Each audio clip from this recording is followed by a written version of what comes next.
Good morning, dear students. In our previous class, we had started Kingdom Plant. In Kingdom Plant, we had seen that on the basis of structure, plant kingdom can be further divided into three divisions. The first is division Algae, second is division Bryophyta, and the third is division Tracheophyta. We are discussing about division Tracheophyta.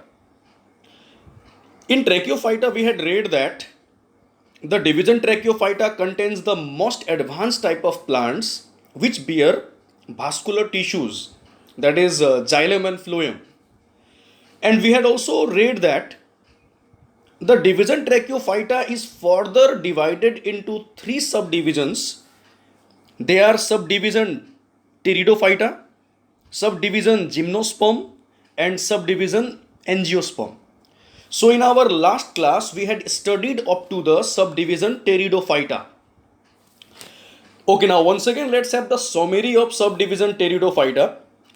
In Pteridophyta, we had read that they are the most developed non-flowering plants.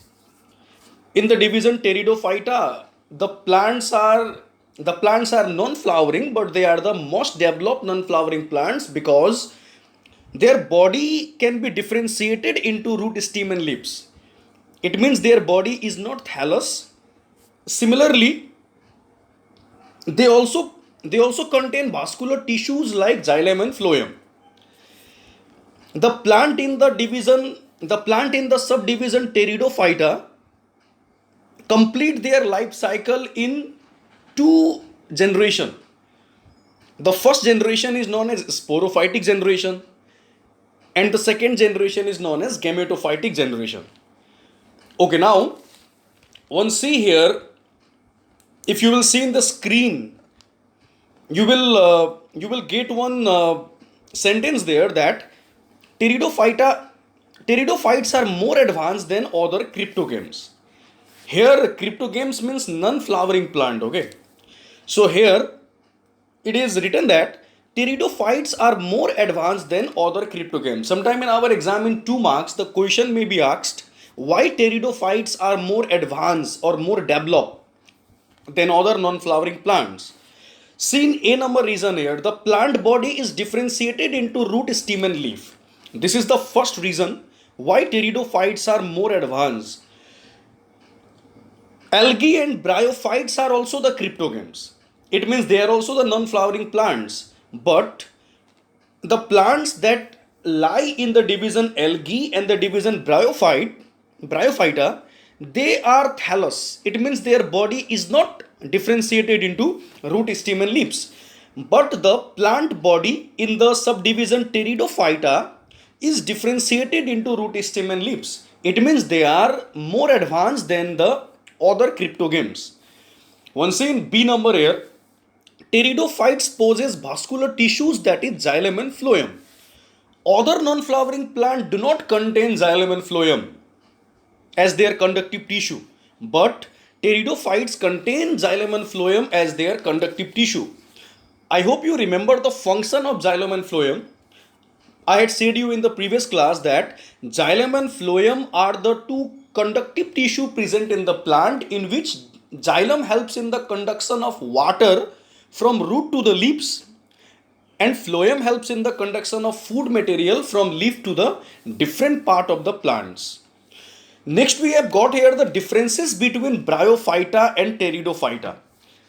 So once again, similar type of differences we have got here that we had studied earlier in the characteristic. In A, we have got here that the plant body is thallus. Simply, the sentence which is written in A number, we can simply say that the plant body is thallus. It means the plant body is not differentiated into root, stem, and leaves. Similarly, in Pteridophyta, we have got here the plant body is not thallus. It means the plant body is divided into root, stem, and leaves. In B, we have got the main plant body is gametophytic. In Bryophyta, I had said you one sentence in the last class that Bryophyta and Pteridophyta both complete their life cycle in 2 stages. It means in their life cycle there is alternation of generation. No, Alternation of generation means in two stages the life cycle is completed. The first is the sporophytic stage and second is the gametophytic stage. In Bryophyta, gametophytic stage is the main stage, but in the Pteridophyta, sporophytic stage is the main stage. Okay, now one see in C number here, they are non-vascular plants. It means Bryophyta do not contain vascular tissues like xylem and phloem, but Pteridophyta contain vascular tissues like xylem and phloem. Okay, then this is the difference in between the Bryophyta and Pteridophyta. Now we are going to talk about subdivision Gymnosperm. So we are in division Tracheophyta, and in Tracheophyta division we have read that there are three subdivisions. We have already completed subdivision Pteridophyta, and now we are in subdivision Gymnosperm. Okay, now let's see here. Once see here the meaning of Gymnosperm here. Gymnosperm is composed of two words. The first is gymnos, which means naked, and second is sperma, which means seed.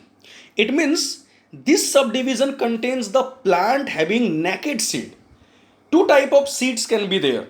One is the seed which is enclosed inside the fruit. The seed which is enclosed inside the fruit is known as clothed seed. For example, the seed of a mango, seed of an apple, no? So these are the clothed seed because here the seeds are present inside the fruit. But many plants are there where the seeds are not enclosed inside the fruit, and such seed are known as naked seed, or we can also call them cones. Okay, now let's say here the sentence. These are the plants which bear flowers and seeds, but their seeds are naked as they are not enclosed within the fruits. They are also called conifers because they produce woody cones. Very important thing to remember that gymnospermic plants are the plants that bear false flower. Flower can also be of two types, okay? So the first is the true flower. True flower means normally the flower which we know are the true flower, and second is the false flower. It means in false flower you will not get the parts there, like in a flower, in a complete flower there are four whorl are there. We might know the name, they are calyx, corolla, androecium, gynoecium. In the true flower you will get these parts, but in the false flower you will not get these parts there, no, although they are the flower. And true flower, in true flower the fertilization will take place and the clothed seed will form there, but in the false flower will develop into the naked seed, and such naked seed are known as cones. Okay, now once again here, they are also called conifers. It means the plant which lie in the subdivision gymnosperm are known as conifers because they produce woody cones. We might have seen some plants like pine and cycas. Figure we have got in the screen here. Pine and cycas are the two plants which belong to this subdivision, and they bear a wood-like structure which is their seed, and it is known as cones, no. Okay, now let's see here general characteristics of gymnosperm. Seen A number. Gymnosperm form a primitive group of wood seed bearing plant. It means they are also the seed bearing plant, but they are not as developed as the angiosperm. In angiosperm we will talk about different types of plant that we have got around us. Like most of the plant that we have got around us, it lies in the subdivision angiosperm. For example, mango tree or guava tree, these are the example of angiospermic plant. But gymnospermic plant are also the woody seed bearing plant, but they are not as developed as the subdivision angiosperm. Okay, now let's see in B number here. They are xerophytic with leaves having thick cuticle and shrunken stomata. They are xerophytic means they prefer to grow in the dry land, okay? Like they prefer to grow in the dry places, in the desert places. With leaves having thick cuticle, it means their leaves are very thick. Their leaves are very thick and the stomata is very small. The stomata is shrunken. Stomata is the minute pores, microscopic pores present on the surface of the leaves. And with the help of stomata, the plant releases excess amount of water from their body. No? And stomata, the size of stomata is not same in every plant. Like in the xerophytic plant or the plant that grow in the desert places, they have very small stomata. And the plant that grow in the wet places, they have got large stomata. Okay, then these are the two characteristics of the subdivision gymnosperm. So in this video, due to the limitation of the video, I am going to stop my explanation here only. In my next video, which I will upload within a moment, there I will explain some more characteristic of subdivision gymnosperm. Thank you.